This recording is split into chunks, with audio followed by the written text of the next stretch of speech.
ஒவ்வொருத்தருக்கும் ஒவ்வொரு அடிக்ஷன் இருக்கும். சில பேத்துக்கு மொபைல் பார்க்குற அடிக்ஷன் இருக்கும். சில பேருக்கு சினிமா பார்க்குற அடிக்ஷன் இருக்கும். ஒவ்வொருத்தரும் ஒரு விஷயங்கள அடிமையா இருப்பாங்க.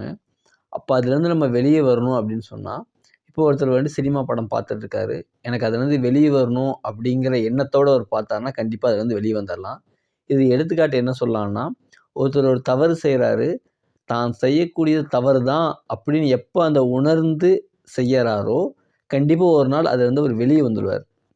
இல்ல நான் செய்யறது தான் கரெக்ட்ன்னு எப்ப நெனச்சிருக்காரோ, கண்டிப்பா அதுலருந்து வெளிய வர முடியாது. அதேபோல இப்போ ஒருத்தர் தவறான விஷயத்த பார்த்துட்டு இருக்காரு. அது எனக்கு வேண்டாம், அது தவறானது அப்படின்னு சொல்லி எப்ப அந்த மனத உள்ளத்தின் பக்கம் திருப்புறாரோ, அந்த அந்த மனத வந்துட்டு, "இறைவனே நான் இதுலருந்து வெளிய வந்துரணும். என்னைய காப்பாத்திரு. என்னால முடியல. என்னுடைய என்னுடைய மனோ இச்சைகள், பலவீனத்தின் காரணமா நான் என்ன பண்றேன், இத நான் பார்த்துட்டு இருக்கிறேன். இதுலருந்து நான் வெளிய வந்துரணும்." அப்படிங்கிற அந்த எண்ணத்தோட அவரு பார்க்கும்போது என்னன்னா, கண்டிப்பா ஒரு நாள் அவர் அதுலருந்து வெளிய வந்துருவாரு. ஆனா, அவர்ட்ட அந்த அந்த குற்ற உணர்வு இல்ல. தான் செய்யறது தான் கரெக்ட்ன்னு செஞ்சுட்டு இருந்தாருன்னு சொன்னா, கண்டிப்பா அதுலருந்து வெளிய வர முடியாது. இப்போ ஒருத்தர் மொபைல் அடிக்ஷன்ல இருக்காரு. மொபைல்லேருந்து வெளிய வர முடியல. வெளிய வர முடியலையே அப்படிங்கிற ஆதங்கத்துல, வெளிய வரணுமே அப்படிங்கிற எண்ணத்துல, அந்த மனத உள்ளத்தின் பக்கம் உள்ளம் வந்து என்ன சொல்லுது அப்படின்னு சொன்னா, இது வேண்டாம், இது தவறானதுன்னு சொல்லி அது உங்கள்ட்ட சொல்லிட்டே இருக்கு. அத நீங்க கேட்கணும். கேட்கும்பொழுது என்னன்னு சொன்னா, அந்த அந்த குற்ற உணர்வோட நீங்க பார்க்கும்பொழுது, கண்டிப்பா ஒரு நாள் அந்த பழக்கத்துல நீங்க வெளிய வந்துரலாம். ஆனா, நீங்க முழுமையான ஈடுபாட்டோட, முழுமையான பிரியத்தோட, முழுமையான அத என்ன அட்டாச்மென்ட்டோட, அத நீங்க இன்வால்வ்மென்ட்டோட பண்ணும்போது, கண்டிப்பா அதுலருந்து வெளிய வர முடியாது.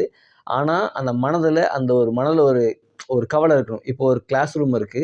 அந்த கிளாஸ் ரூம்ல வந்துட்டு ஒரு பையன கேலி செய்றாங்க. வகுப்புல எல்லா மாணவர்களும் சிரிக்கிறாங்க.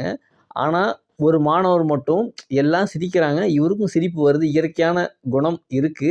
சிரிக்கிறாரு. ஆனாலும் மனதுல என்ன வருதுன்னா, இவர இப்படி பண்றாங்களே! இது ஒரு கஷ்டமா இருக்குதே! அப்படின்னு ஒரு மனதுல வந்து ஒரு கவலை ஏற்படுது. அந்த அந்த இடத்துல அந்த அந்த நபர பத்தி ஏற்படும்போது, அந்த இருக்கக்கூடிய மாணவர்கள இவர் தனித்து விடப்படுறாரு. அந்த பாவத்திற்கு என்னன்னு சொன்னா, மத்த மாணவர்கள்லாம் உள்ளானாலும், இவர் அதிலிருந்து தனித்து விடப்படுறாரு. எப்படின்னு சொன்னா, அவருடைய மனம் அதிலிருந்து விலகி இருக்குது. அப்ப என்னன்னு சொன்னா, நம்ம எந்த ஒரு அடிக்ஷன்லேருந்து வெளிய வரணுமோ, அந்த செயல் நம்மனால உடனே விட முடியாது. அப்படியே விட விட விட முடிஞ்சா விட்டுறலாம். அப்படி விட முடியலங்கிற தருவாயில என்ன பண்ணலாம் அப்படின்னு சொன்னா, அந்த செயல் செய்யும்போது உங்களுடைய பிரார்த்தனை என்னவா இருக்கும்னா, "இறைவனே இதுலருந்து நான் வெளிய வந்துரணும்.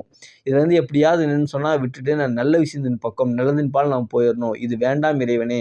அந்த அந்த மனத அந்த உள்ளுணர்வின் பக்கம் எப்போ அவர் செலுத்துறாரோ, அந்த மனம் சொல்லுது வேண்டான்னு சொல்லும். "நான் ஏற்றுக்கொண்டேன்." அப்படின்னு சொல்லிட்டு அந்த அந்த குற்ற உணர்வோட அதுலருந்து வெளிய வரணும்னு எண்ணத்துல இருந்தாருன்னு சொன்னா, கண்டிப்பா அந்த அடிக்ஷன்லருந்து எந்த அடிக்ஷன் ஆனாலும் அதுலருந்து வெளிய வந்துரலாம்.